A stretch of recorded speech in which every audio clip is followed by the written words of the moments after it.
Mercredi 12 mars 2025, bonsoir à toutes et à tous, bienvenue au rendez-vous de l'actualité sur ESAE TV. À la une de ce journal, subvention du gouvernement béninois pour l'organisation du pèlerinage Hajj édition 2025. C'est l'une des décisions prises en Conseil des ministres ce jour sous la présidence effective du chef de l'État, Patrice Talon.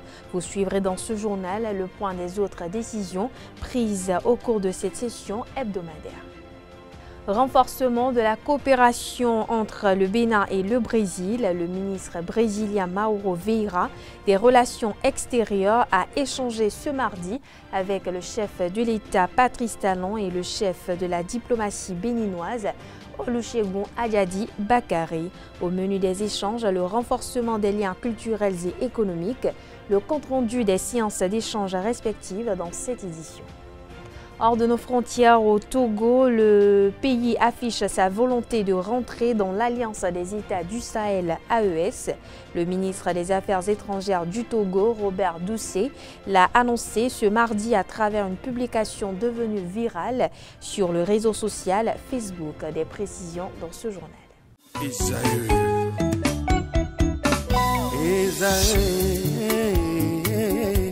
Vous recherchez une école de référence pour une double formation universitaire et professionnelle de qualité? Voici l'opportunité à ne pas rater. L'École supérieure d'administration, d'économie, de journalisme et des métiers de l'audiovisuel ESAE vous offre des programmes d'enseignement en licence et en master orientés vers l'emploi qui font d'elle une référence à travers les filières de l'administration générale et territoriale, l'administration du travail et de la sécurité sociale, droit, diplomatie et relations internationales, administration hospitalière, universitaire et intendance, journalisme et métiers de l'audiovisuel et toutes les filières des sciences de gestion. Une seule adresse, www.esae.bj. Rendez-vous dès maintenant sur nos campus ESAE Bedjromende au numéro 90 93 65 21 ou au numéro 98 98 14 00. Paracourt sur le numéro 52 46 12 12. Aboumé-Calavi au numéro 52 88 44 44. Akpakpa au numéro 52 88 33 33. ESAE, l'excellence à un nom.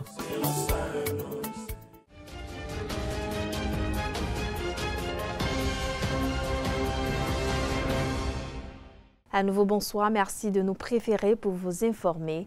Les membres du gouvernement béninois ont sacrifié à la tradition, comme il est de coutume, tous les mercredis à travers le Conseil des ministres.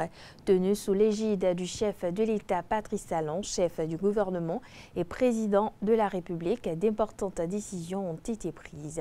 À ce propos, je vous invite à suivre le point la substance des échanges issus de cette session hebdomadaire avec le porte-parole du gouvernement Wilfried Léandre Rongwichi. Le Conseil des ministres s'est réuni et a notamment adopté les décisions dont voici la teneur. Au chapitre des mesures normatives, mise en place du cadre national de concertation de l'artisanat au Bénin. Cet organisme a essentiellement un rôle de conseil au gouvernement dans la définition de ses stratégies et actions de développement ou de promotion au profit du secteur de l'artisanat. Il participe de la mise en œuvre des dispositions du règlement sur le Code communautaire de l'artisanat de l'Union économique et monétaire ouest-africaine. Celui-ci incite les États membres à disposer d'un cadre réglementaire harmonisé, destiné à contribuer à la promotion et à la structuration uniforme du secteur de l'artisanat dans le but de faciliter l'application de la politique, des projets et programmes communautaires. Il vient par ailleurs combler les insuffisances du Conseil supérieur de l'artisanat, créé en 1990, et s'inscrit dans la dynamique de réorganisation du secteur telle qu'engagée par le gouvernement depuis 2016. Le cadre de concertation rassemblera les acteurs institutionnels concernés, notamment les principaux représentants de structures sectorielles liées à l'artisanat, les représentants de la Chambre des métiers de l'artisanat du Bénin et des fêtières des organisations professionnelles d'artisans. De ce fait, son action permettra de mettre en symbiose toutes les parties impliquées sur les principaux champs d'intervention, à savoir l'apprentissage et la qualification des artisans, le renforcement de leurs capacités, la réorganisation des fêtières professionnelles des artisans, le financement adapté. Il en est de même de la protection sociale et des mesures incitatives en faveur du secteur de l'artisanat.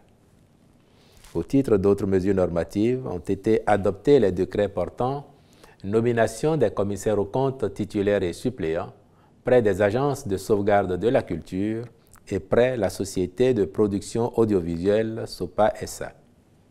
Avancement des inspecteurs des douanes au titre de l'année 2025, puis le décret fixant les modalités de recrutement sur titre, de nomination, d'avancement et d'emploi des personnels techniques et administratifs des douanes. S'agissant des communications, en point 1, réalisation de systèmes d'approvisionnement en eau potable multivillage dans les départements de l'Ouémé et du Plateau. Il s'agit de 5 infrastructures d'alimentation en eau potable dont l'appel d'offres organisé en 2024 s'est avéré infructueux.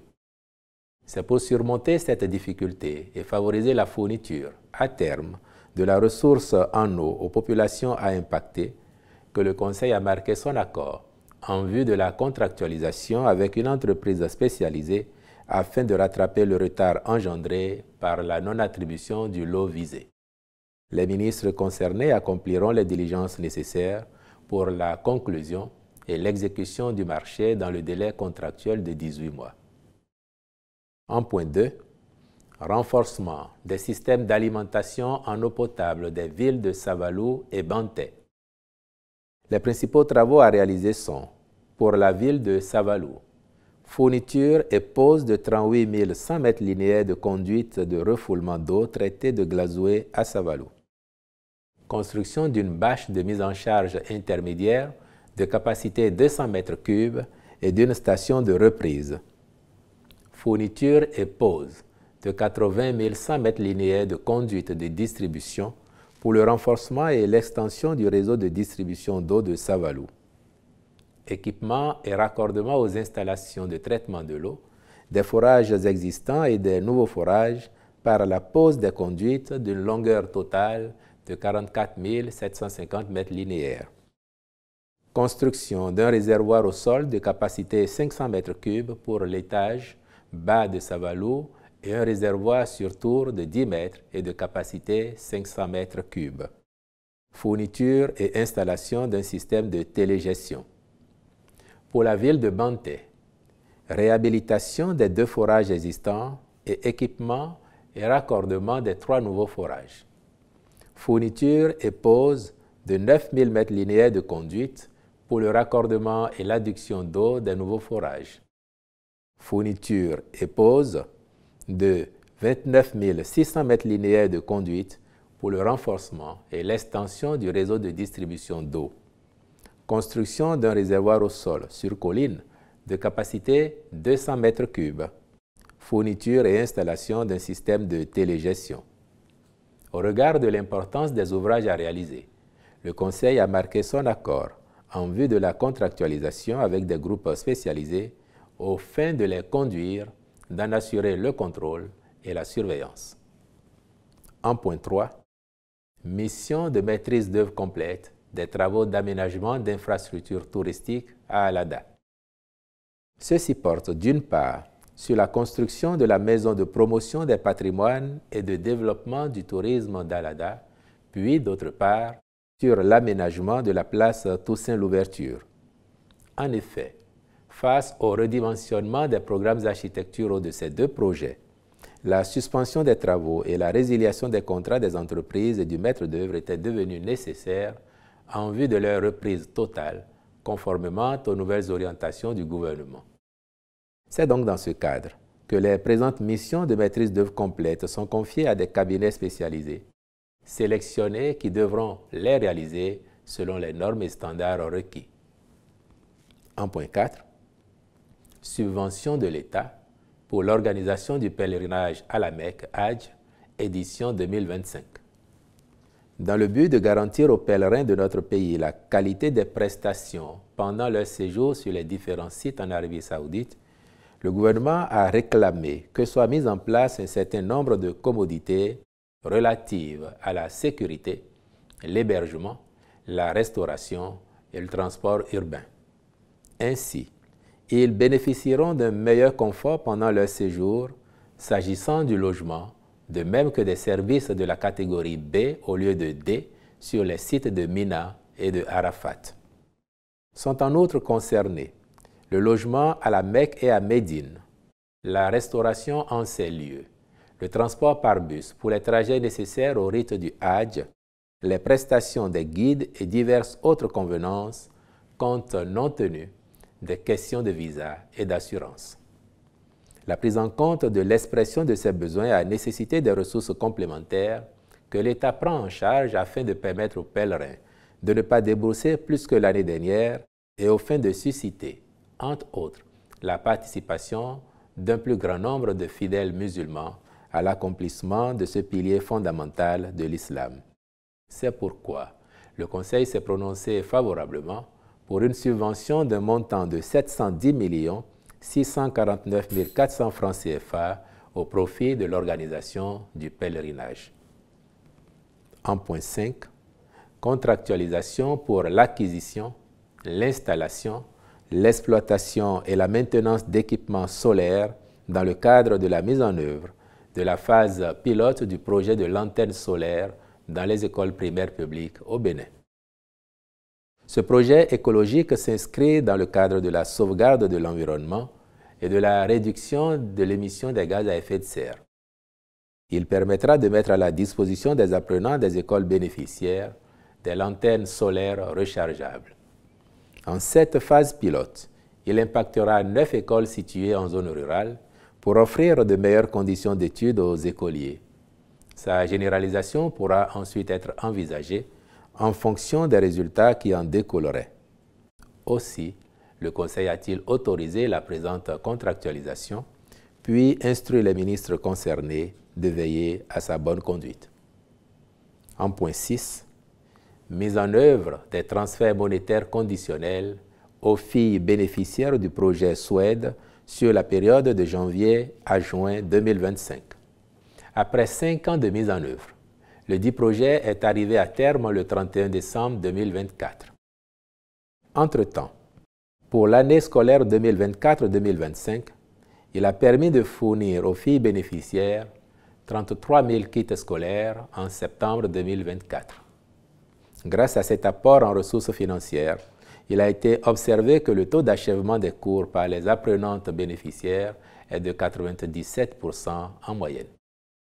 Mais en raison de la clôture du projet, celles-ci n'ont pas pu recevoir les transferts monétaires conditionnels qui accompagnent les kits et leur permettent d'avoir les moyens de subsistance. Aussi, le Conseil a-t-il marqué son accord pour la poursuite de cette opération au profit des 29 272 filles bénéficiaires des transferts monétaires conditionnels. Il en va de même pour les 261 universitaires boursières des sciences techniques, industrielles et agricoles de janvier à juin 2025, ce qui les maintiendra dans les classes jusqu'à la fin de l'année scolaire en cours. Le ministre des Affaires sociales et de la microfinance et le ministre de l'Économie et des Finances prendront les dispositions nécessaires en vue de l'opérationnalisation diligente de la mesure. Au chapitre des rencontres et manifestations internationales, enfin, il a été autorisé l'organisation à Cotonou du 3e congrès de la Société béninoise d'ophtalmologie les 13 et 14 mars 2025, puis des 3e journées béninoises de dermatologie-vénérologie du 16 au 18 avril 2025. Claudine Prudencio-Afiavi poursuit son périple à travers les formations sanitaires publiques du Bénin. La ministre conseillère à la Santé s'est rendue dans le département de l'Ouémé où elle a pu constater de près les réalisations inédites à l'actif du président Patrice Talon. Lors de la visite, le médecin-chef du centre de santé d'Adjara a profité de l'occasion pour exprimer le besoin de renforcement en personnel, notamment en sage-femme, afin d'améliorer la prise en charge des femmes en gestation. Suivons ensemble. 3 points majeurs méritent d'être soulignés. La maternité d'Adjara, qui offre aujourd'hui des conditions optimales pour l'accouchement et réduit considérablement la mortalité maternelle et néonatale. Il y a le centre hospitalier universitaire départemental de Lomé qui dispose désormais d'une unité d'oncologie pédiatrique unique au Bénin, permettant la prise en charge gratuite des enfants atteints de cancer. Le renforcement du système sanitaire départemental avec l'arrivée de nouveaux équipements, le recrutement de médecins et l'installation prochaine d'un scanner de pointe, preuve de l'engagement du président Patrice Talon et de son gouvernement à doter chaque département d'infrastructures de qualité. La première étape du périple a conduit le ministre conseiller et sa délégation au centre de santé communal d'Adjara, situé dans la zone sanitaire des 3A, Adjara, Akomisserete et Avranco. En compagnie du préfet de Lomé et des élus communaux de la commune d'Adjara, avec à leur tête le premier adjoint du directeur départemental de la santé de Lomé et les responsables du centre de santé, Claudine Prudencio a fait une visite guidée dans les différents services, notamment la maternité. Nous avons 4 boxes d'accouchement. Nous avons l'équipement nécessaire correspondant à la structure du premier niveau périphérique, le centre de santé communal. Donc pour prendre en charge les bébés. Tous les bébés que nous n'arrivons pas à prendre en charge, c'est par défaut de plateau technique parce qu'au niveau du CHDO, il y a les spécialistes qui sont là-bas qui peuvent accompagner. Donc si ce n'est pas ça, s'il n'y a pas de critères de référence, toutes les femmes qui viennent ici au centre de santé communal d'Adjara, nous les prenons en charge et nous arrivons à faire des accouchements euthosiques quand même.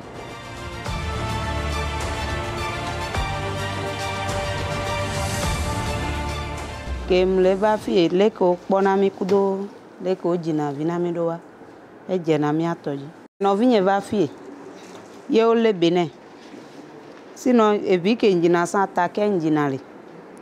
Donc, on parle que le Bénin la rue à mes doigts. Et donc, un tient fort fois me va faire. Mais effectivement, on le Bénin tient. Dak benama. Ne pas mia no vi ok. Au fois l'eau à me que ville les doigts. On te conseille tobe ne va conduire à la gare parce que ne me va faire au lena Bénin.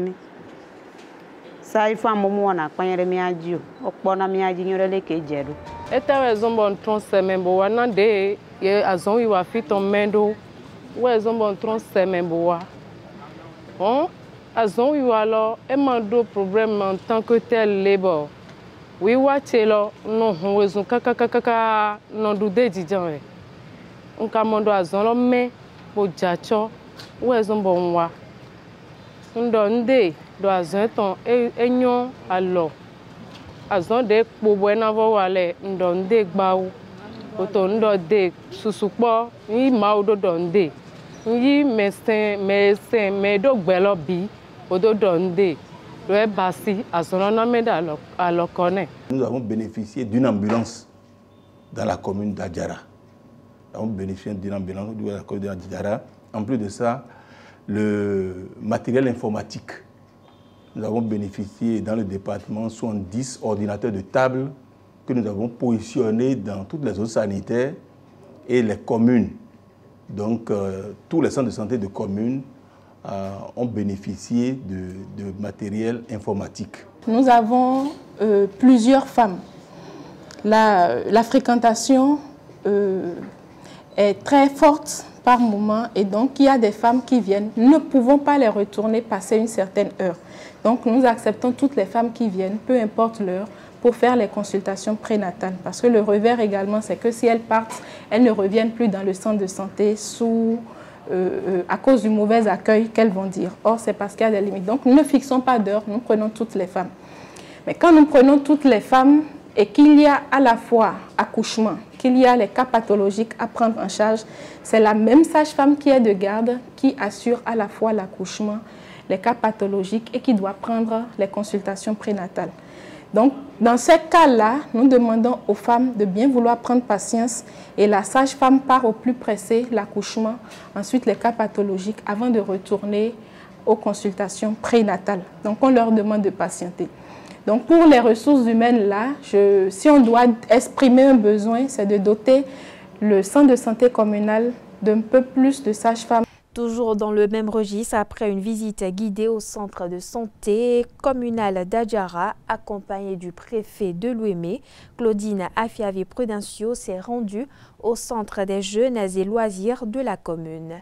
Objectif, échanger sur les réalisations du gouvernement de la commune et recueillir les doléances de la population. Suivez plutôt. Je suis venu échanger avec vous et d'abord vous annoncer que la santé est une priorité pour le président Patrice Talon et son gouvernement. Le président Patrice Talon a prévu construire ici pour vous un hôpital de zone de 120 lits très prochainement.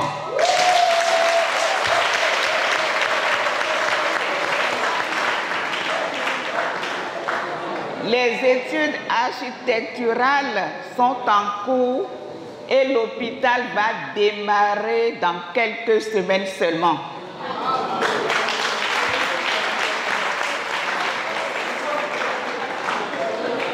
Et cet hôpital de zone va servir à Djara, à Kromisrete et à Vrankou.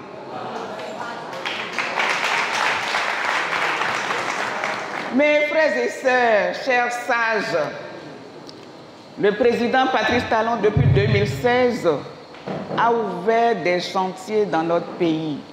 Le Bénin est en chantier.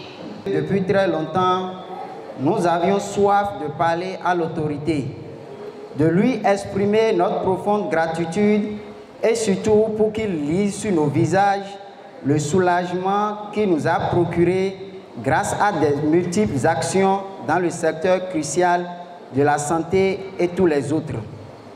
La santé avant tout.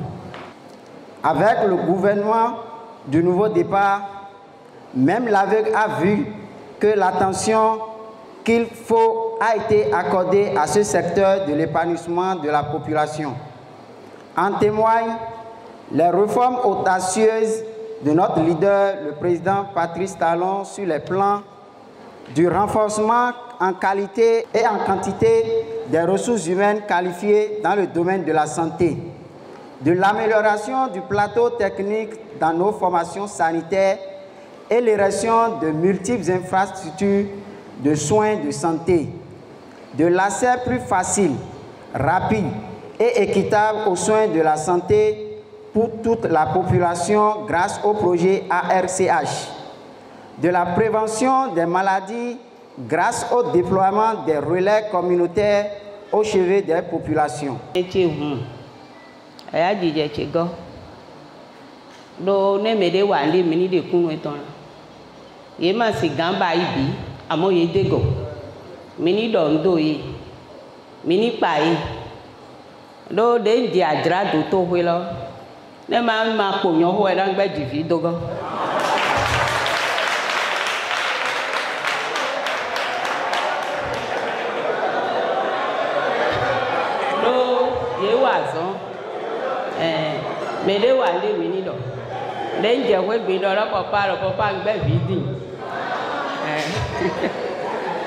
Toli, on plan vite si ça y donc.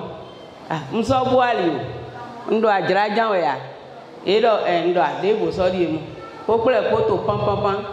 Bon fille, non non blanc ido. Bon no jivitan de mi jimiton le.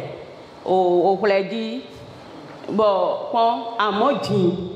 Et yo ne yon nous les mina de kunu ni ajedo to hoyi. Ye wa son lobo ye isu. Et non do ye igona même de mina ho lai bo na so. Nous tout mi bo an hi ho mi ma so de me ba. Mi do maman mi ton le. Talon mo mi ando de town. Do yero yo vole non to yo vo gbedo. Tant qu'il reste à faire, rien n'est fait. À mon talon, ewo e de nous comme ton agira. De yen jo goudron de ye ba yo da iwe mo.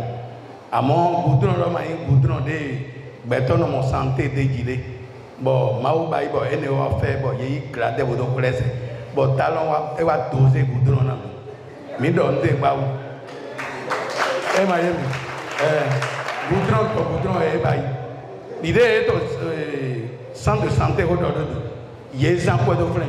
Maman de Dodaï et ma chindo. Do me de wande yeni bodo. Nde zongo komeke hunda o endo ite. Nde yeto di doto fiele ko ma chindo. Dans notre commune, ces réformes ont eu un impact significatif. Nos centres de santé sont progressivement renforcés et l'existence des relais communautaires constitue un maillon essentiel dans la chaîne de prévention et de prise en charge. Toutefois, Madame la ministre conseillère, les défis restent immenses et dynamiques. Je voudrais remercier le gouvernement pour la politique qui a été mise en place, la politique de santé communautaire, où il est question d'être en contact direct avec la communauté pour la mise en place des relais communautaires et des agents de santé communautaires qualifiés.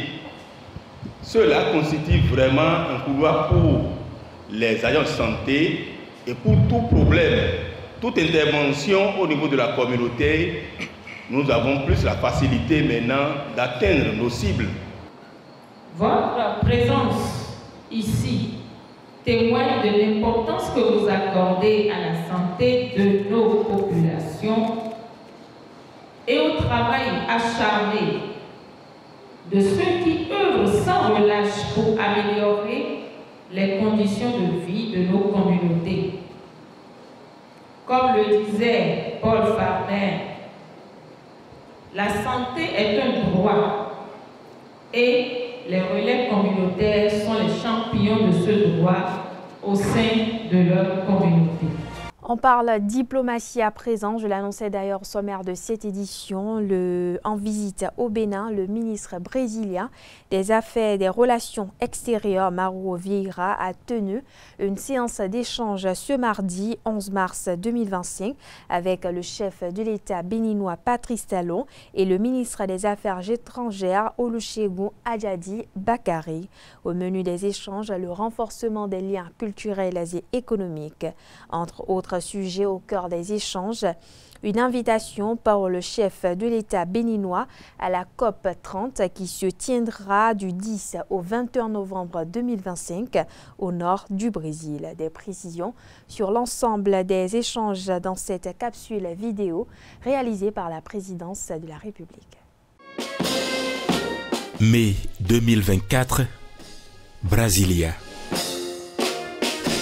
À l'invitation de son homologue, le président Patrice Talon foule le sol brésilien. Objectif, renforcer les liens historiques et économiques entre le Bénin et le géant sud-américain. Deux nations, un héritage commun et une ambition partagée, faire de la coopération Bénin-Brésil un véritable levier de développement. Moins d'un an plus tard, le Brésil passe à l'action. Cette fois, c'est Mauro Vieira, ministre brésilien des Relations extérieures, qui atterrit à Cotonou pour renforcer cette dynamique. Monsieur le ministre, c'est un bonheur de vous recevoir. Merci d'être venu à nous. Au cœur de sa visite, une audience avec le président Patrice Talon. Les discussions s'intensifient autour de la facilitation des échanges commerciaux, de la connectivité aérienne et maritime et de l'alimentation scolaire. La connectivité aérienne, donc nous y travaillons de manière très accélérée, de façon à ce que demain, les Béninois qui souhaitent se rendre au Brésil n'aient plus besoin de passer par d'autres continents, ils puissent aller en ligne directe, et je pense que cela pourra se concrétiser de façon rapide. Dans le secteur de l'éducation, nous avons parlé des bourses d'études, qui vont, dans la mesure du possible, être amplifiés pour que de plus en plus de Béninois, il y en a déjà pas mal, mais puissent être formés du côté de Brésil, mais aussi dans la formation professionnelle avec un institut comme Senai qui a déjà fait ses preuves et qui pourrait appuyer concrètement et de manière très, très rapide les efforts de professionnalisation de l'éducation au Bénin. Donc autant vous dire qu'il y a énormément de secteurs sur lesquels nous sommes en train de travailler aujourd'hui qui commencent déjà de manière concrète à avoir des résultats. Le Brésil et le Bénin partagent des liens culturels très forts. C'est un secteur dans lequel nous avons aussi beaucoup à échanger. Nous avons eu au mois de janvier de cette année la visite d'une délégation brésilienne qui avait en tête la ministre de la Culture qui est venue à Ouida pour le Vudum Days, et elle a pu constater l'importance de la relation du point de vue culturel, social et le grand lien entre la population des deux pays. Autre moment clé, l'invitation officielle du chef de l'État béninois à la COP 30 qui se tiendra du 10 au 21 novembre 2025 à Belém, au nord du Brésil. Une occasion pour le Bénin de défendre ses ambitions climatiques sur la scène internationale. Nous allons multiplier les échanges, les rencontres, de manière à ce que ce petit cours d'eau qu'est l'océan Atlantique, comme le dit le président Lula, ne soit réellement qu'un petit cours d'eau et que nous puissions réellement bâtir ce pont entre le Brésil et le Bénin. La coopération bénino-brésilienne prend un nouvel élan. L'histoire continue de s'écrire avec un avenir tourné vers l'innovation et le progrès partagé. Direction la Cour de répression des infractions économiques et du terrorisme CRIET pour l'affaire Dagnivo. Après 1 heure de suspension d'audience, Guillaume Monique, un expert français et médecin légiste, est convoqué à la barre. L'expert est convoqué pour livrer les conclusions de ses analyses de contre-expertise sur les restes du corps humain retrouvés chez l'accusé. Réalisées à la demande de la famille de Dagnivo, ces contre-expertises concernent des prélèvements effectués sur des parties du corps humain retrouvées ainsi que des enfants de Pierre Hubert Dagnivo et des membres de sa famille. Les restes du corps retrouvés sont parentés à 99,99% aux membres de la famille Dagnivo, notamment ses enfants.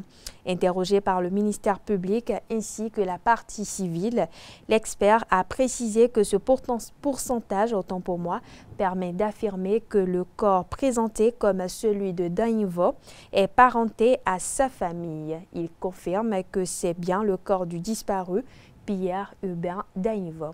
Dans un autre registre, à travers la décision numéro 25-010-AC du 12 mars 2025, la Haute Autorité de l'Audiovisuel et de la Communication HAC a suspendu dans la matinée de ce mercredi 12 mars 2025 le média en ligne Bénin Web TV.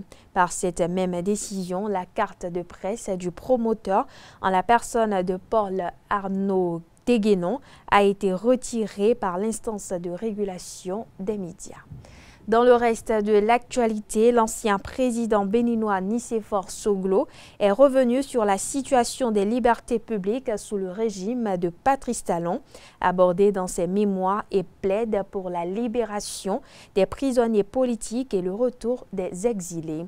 Ce lundi 10 mars 2025, dans une interview sur RFI,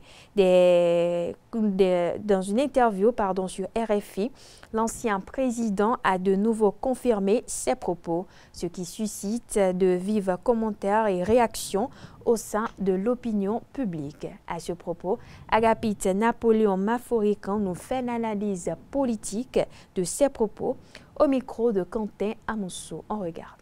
Le fait même qu'il ait pu le dire et qu'il ait pu rentrer chez lui dormir montre qu'il y a la liberté publique au Bénin.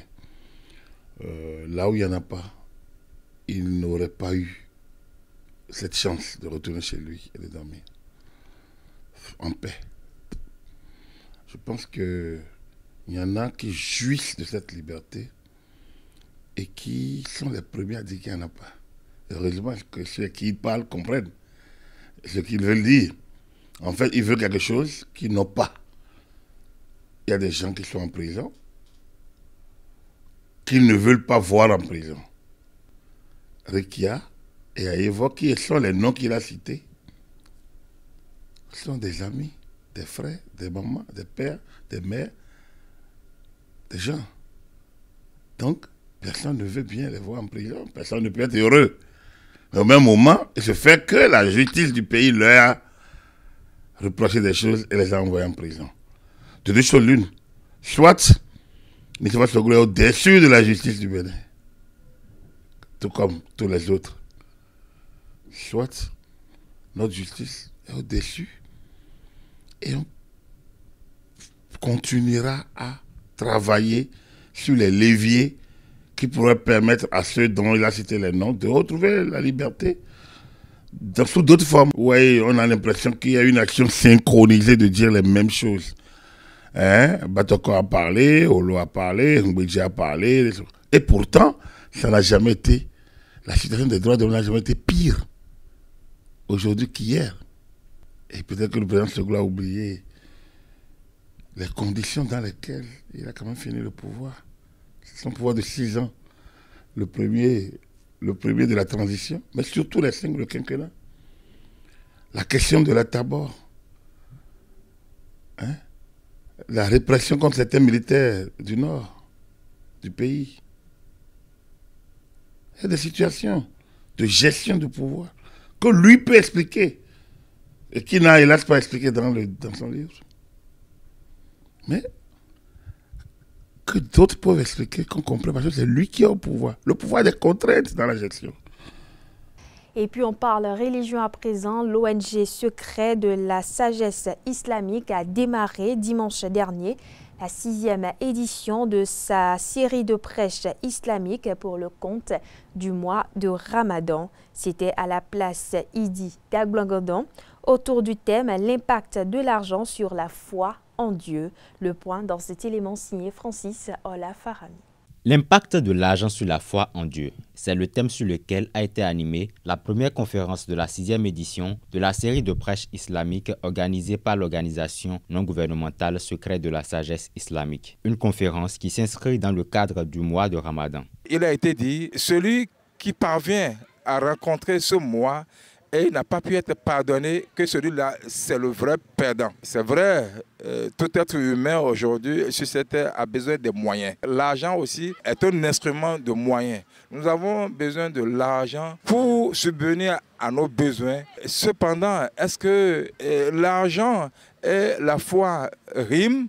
C'est là où se trouve le hic. Devant une assemblée constituée d'enfants, de jeunes et de plus âgés, de musulmans et non-musulmans, Fodilat Sheikh Hachim Koudjou, dit Alpha Pasteur, a partagé quelques clés. L'argent nous rend vraiment bêtes au sein de la société.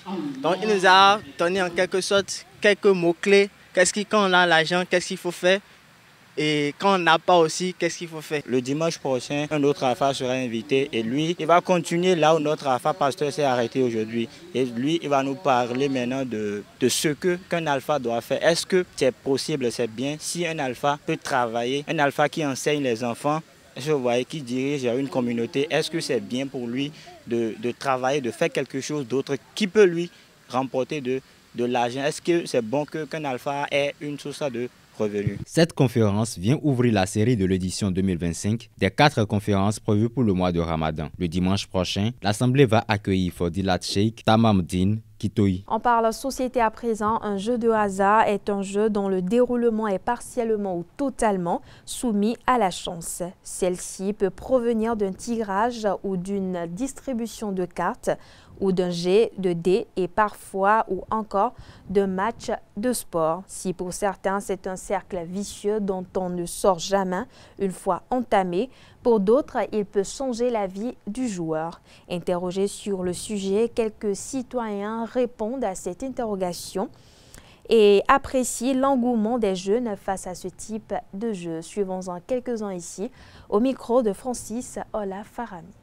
Les gens ont perdu leur emploi et pour suivre aujourd'hui, ils ont compris que c'est les jeux de hasard, Insbet, LNB, tout consort, les jeux de hasard, les salles de jeux, consort. Et les jeunes aujourd'hui, majoritairement pères de famille, ça donne à ça parce que, vous voyez, si tu es parent et tu es père à la maison, et avant tu jouais un rôle, et aujourd'hui, compte tenu de la situation, tu n'arrives plus à jouer le rôle là aujourd'hui. Mais tu ne vas pas quand même continuer à rester les bras croisés à la maison. Même si on dit le taux de chômage ne peut pas nous amener à aller jouer les jeux de hasard. Les étudiants, bon, bref, La population béninoise aussi, les mécaniciens, les soudeurs, eux tous maintenant sont à la recherche de ces gars-là. Et on dit loto, 3 fois par jour, et d'autres jeux de hasard. Vous allez même constater que les forces de l'ordre qui ont déjà un salaire, des fois vous allez les voir en tenue gaillardement venir jouer Baba Djebou. Je me demande, nous sommes dans quel pays? Tu as déjà ton salaire, tu as tes primes. Tout d'abord, tu es un militaire ou un policier. Tu as suivi une formation. Et tu es en treillis. Et il se permet encore le luxe de venir jouer encore Baba Djebou. Ah, c'est grave pour ma nation. Vraiment grave. On parle sport à présent. Triste nouvelle pour le handball béninois. Serge Dimitri Akakpo, premier vice-président de la fédération, s'est éteint ce mercredi. Ancien footballeur, ancien handballeur autant pour moi, Feu Akakpo, travaillait au développement de la discipline depuis des années au sein du comité exécutif. D'une discipline à une autre, on parle football à présent. Lors de leur dernière rencontre, les Amazones U17 du Bénin ont signé une belle victoire contre les Léopards U17 de la République démocratique du Congo. Au micro de Romaric Dessougobenou, les journalistes sportifs Alexia Béanzin et Issa Amadou analysent la performance des joueuses et évoquent les perspectives à venir. Suivons ensemble.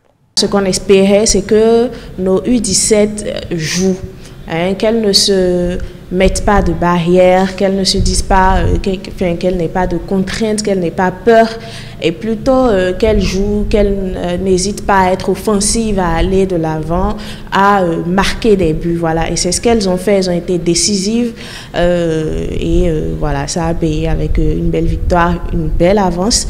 Après, c'est clair qu'il ne faudra pas dormir sur ses lauriers. Le match retour aussi, il va falloir être aussi intense. Et puis faire face à la pression parce que les Congolaises vont jouer devant leur public. Il va falloir être focus parce que l'enjeu c'est quand même participer à notre première Coupe du Monde U17. Donc il va falloir se concentrer sur le jeu. C'est vrai, on a une belle avance, mais ce n'est pas un acquis. Moi je dis bravo à ces jeunes Amazones, bravo également à la sélectionneur Ida Azonsou, qui aurait cru que le Bénin pourrait l'emporter, surtout que le match ne se jouait pas à domicile à Cotonou, quand bien même c'est le Bénin qui recevait. Le match se jouait quand même sur terrain adverse, donc on pourrait quand même imaginer que le 12e homme ne serait pas aussi présent, aussi impactant. Mais nonobstant tout cela, je pense que cette équipe des U17 a quand même joué sa partition, 2-0. Je pense que c'est un bon score. Maintenant, il va falloir aller confirmer au match retour, parce que le match retour se joue chez l'adversaire. Autrement dit, la RDC ne joue pas ailleurs. La RDC joue devant son public, sur ses propres installations. Et tout ça là, pourrait avoir donc son impact. Et je pense qu'il faut forcément donc il faut être beaucoup plus, on va dire, psychologiquement prêt, je vais dire. La préparation ici, elle sera certainement sur le terrain, donc elle sera physique, mais la préparation sera également plus psychologique, plus mentale, parce que c'est des jeunes filles qui n'ont jamais pris l'avion, qui n'ont jamais joué un match de référence à l'extérieur devant le public congolais. Elles pourraient bien sûr, pourquoi pas, craquer psychologiquement. Donc je pense qu'il faut une bonne dose psychologique à ces filles-là pour qu'elles puissent se dire, quel que soit le terrain, elles doivent jouer, gagner et pourquoi pas se qualifier pour la suite de la compétition. Et parmi les nombreux acteurs du sport béninois présents sur la terre togolaise, Quentin Didavi a également suivi cette rencontre historique qui a vu les Amazones U17 s'imposer avec brio face aux Léopards de la RDC. Impressionné par leur performance et leur détermination, il livre son analyse et ses appréciations ici au micro de Romaric Dessougobenou. C'est à Lomé que les filles reçoivent. À Lomé, mais ce match n'était pas... Nous avons gaffé parce que nous avons raté beaucoup d'occasions. Finalement, ça s'est soldé par 2-1. Et à Monrovia, nous avions gagné par 3-1, si j'ai bonne mémoire. Donc ça justifie le fait qu'on ait perdu beaucoup de buts à Lomé. Et ce résultat n'est pas surprenant parce que au-delà des joueurs qui jouent notre championnat ici, il y en a beaucoup qui se sont expatriés. Certains en France, d'autres en Afrique, au Maroc. Donc ça prend son envol, le football féminin désormais. Au-delà de ce match, j'ai suivi aussi le match des catégories d'âge, c'est-à-dire des U17 avant-hier contre la RDC. Là, nous avons mené 2-0 aussi au match aller. Je crois que le match retour, c'est dans une semaine à Kinshasa. Et sur le terrain, là aussi, les filles ont tenu. Les filles ont tenu et je ne crois pas qu'elles soient ridicules au match retour. Tout ceci parce que les championnats de catégorie d'âge s'organisent régulièrement. Le championnat des seniors s'organise régulièrement. Et tout ça là va pour grandir le pays en matière de football féminin. Hors de nos frontières, je l'annonce au sommaire de cette édition d'ailleurs, le Togo affiche sa volonté de rentrer dans l'Alliance des États du Sahel, AES. Le ministre des Affaires étrangères du Togo, Robert Doucet, l'a annoncé hier mardi à travers une publication devenue virale sur le réseau social Facebook. En réalité, le président Faure Gnassingbé veut quitter la CEDEAO pour faire chemin avec ses homologues du Mali, du Niger et du Burkina Faso, peut-on lire sur la page Facebook. Pour rappel, l'Alliance des États du Sahel, AES, est une organisation intergouvernementale fondée entre le Mali, fondé initialement sous la forme d'un pacte de défense mutuelle conclu entre le Mali, le Niger, le Burkina Faso le 16 septembre 2023. L'accord est signé à la suite du coup d'État du 26 juillet 2023 au Niger contre lequel la CEDEAO menaçait alors d'intervenir militairement. Le 6 juillet 2024, le Burkina Faso, le Mali et le Niger ont annoncé transformer cette organisation en une confédération. Direction l'Est de la RDC à présent, le conflit dans l'Est du pays a été au cœur d'une nouvelle rencontre entre le président congolais Félix Tshisekedi et son homologue angolais Joao Lourenço, médiateur de la crise ce mardi 11 mars à Luanda. Un rendez-vous à l'issue duquel l'Angola a annoncé des discussions qui pourraient s'ouvrir entre Kinshasa et le groupe armé M23.